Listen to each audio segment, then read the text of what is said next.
Hi everyone. Some of the individual in their young age, they will suffer with joint pain. Normally we will call it as rheumatoid arthritis. So what is this rheumatoid arthritis and what is the pathophysiology of this rheumatoid arthritis, we will see. So normally today we are going to discuss about immunosuppressants. These are the agents that suppress your immune system. So normally in this corona situation, we normally use the substances which will boost our immune system. But in some cases such as rheumatoid arthritis, type 1 diabetes mellitus, asthma, organ transplantation. So in these particular situations, we want our immune system to suppress. Okay. So here normally it will not show the specific activity against the pathogen. So here I mean to say whatever the substance or protein come from the outside is treated as a pathogen. Pathogen, it does not mean the virus, bacteria or protozoa etc. It may be a simple protein which is came from the external environment. So in that way, so organ in a specific organic transplantation, so organ which is received from the other individuals. So our immune system treat this as a foreign, okay, as an antigen, and antibodies are going to be prepared against this particular protein. So that causes the failure of the transplantation. Okay, to tackle such category of the problems. And say for example in diabetes mellitus, here our own immune cells are going to be destroy the beta cells in pancreas. So resulting of the type 1 diabetes mellitus. Okay. Likewise in rheumatoid arthritis, so here our immune cells, antibodies are going to be destroy the epithelium cells of this cartilage tissue. So that causes a severe acute I mean chronic inflammation at that particular joints. So this is the reason why the young individual suffer with the joint pains. So that is because of the autoimmunity. So here normally immunity knows like what is self and what is non-self, but because of the some of the other regions, so here immune system is going to be attack on our own cells that causes the destruction. Okay. So first before going to this, just we will discuss like what basically immune system works, how the basically the immune system is going to be work. So when any pathogen may be bacteria, virus, protozoa, whatever it is. Okay. So when this pathogen enters our systemic circulation, so first macrophages are going to be responded. Macrophages are amoeboid cells. So it has this it has the structure like amoeba.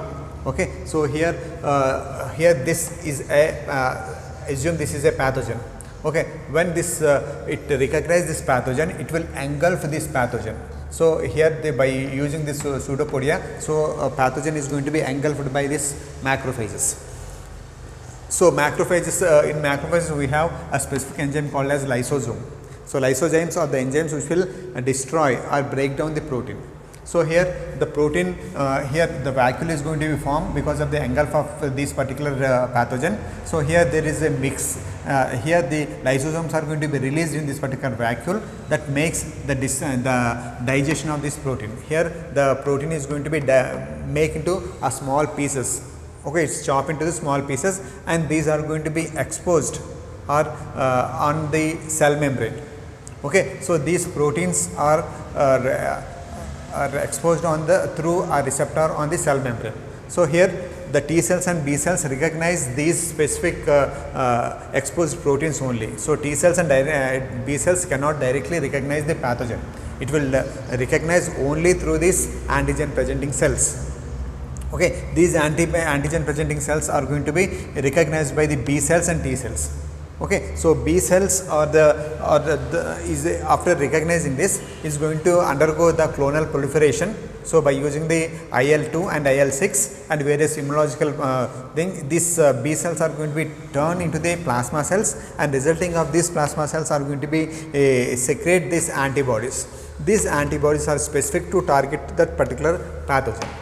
Okay, this is normally the B cells show the immune activity. So another way, the T cells are going to be recognize this, and again the T cell clonal proliferation is going to be take place, and the T memory cells are going to be formed. So normally T cells are going to be categorized as CD4 cells and CD8 cells depending on the cluster differentiation. I mean depending on the receptor present on this particular cells.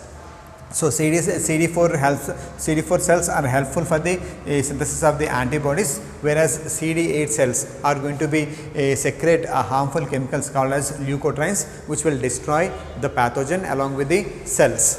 So this is the normal how the immune system is going to be reacted. Okay. So here as we discussed, this antigen presenting cells is going to be present this antigen with the to the T cells. Okay, this is CD8 CD28 receptor is going to be recognized this. So here that causes the activation of the calcineurin. This calcineurin is dephosphorylate that NF80 nuclear factor activator T cells, the protein. So this protein is going to be translocated into the nucleus. So helpful for the synthesis of the mRNA of IL-18. So after coming to the cytoplasm, this mRNA is going to be translated into the IL-2 and IL-6, which is helpful for the proliferation of these cells. T cells and B cells are going to be proliferated, and because of these specific proteins. Okay. So here normally we will target these specific steps to inhibit the proliferation of the T cells, B cells, thereby we can suppress the immune system. So here we are discussing basically like how we can suppress the immune system. Okay. So here these are the drugs which will act. First category is calcineurin inhibitors. Calcineurin is a group of enzymes. Okay. So these calcineurins are going to be, so normally cyclophosphamide or cyclosporin is bind with cyclophilin of specific protein. This specific protein has the binding ability for the calcineurin. So here the free available calcineurin is going to be decreased, resulting of that the dephosphorylation of NF80 to NF80 is going to be inhibited. So resulting of the proliferation is going to be inhibited by the cyclosporin. Coming to the tacrolimus. Tacrolimus is going to be bind with a specific protein called as FK binding protein. So this FK binding protein has the capability to bind with calcineurin. When this calcineurin is inhibited by the FKBP, so here there won't be any further calcineurin is available for the dephosphorylation of this particular protein and translocation. So in that way, this cyclosporin and tacrolimus are going to be used.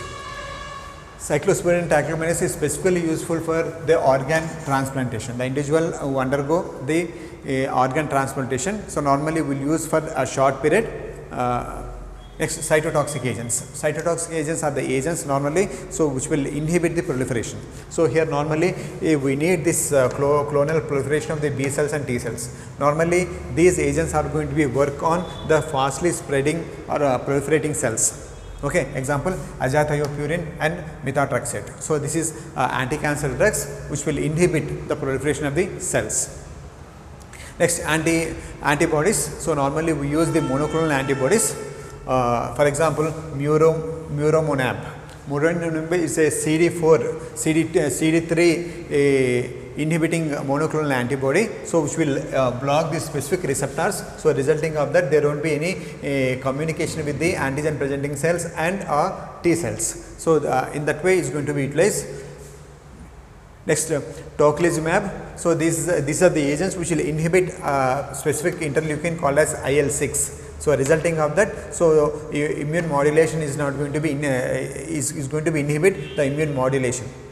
Next, basiliximab. So this is the agent which will inhibit the IL-2. When IL-2 is inhibited, so there won't be any further proliferation of these immune cells. So that causes the activation of this immunity. Okay. Next, we will go for the glucocorticoids.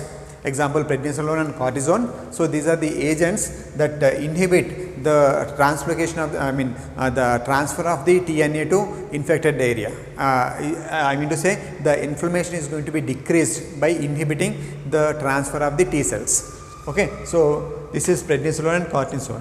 Miscellaneous sirolinease. So this is also inhibit this NF-kappa B. So that's going to be because of that it will inhibit the immune stimulation. So here the immunosuppressants are the agents which will suppress your immune system. So resulting of that, here the self cells cannot be harmed. Okay. So normally in asthma or in rheumatoid arthritis or in hepatitis type 1 diabetes mellitus, so cells are going to be destroyed by the self cells. So to control this, so normally we use these immunosuppressants, and moreover for specifically for the donors to organ rejection, to inhibit the organ rejection, we use these immunosuppressants. Okay. Hope this video is useful. Thank you.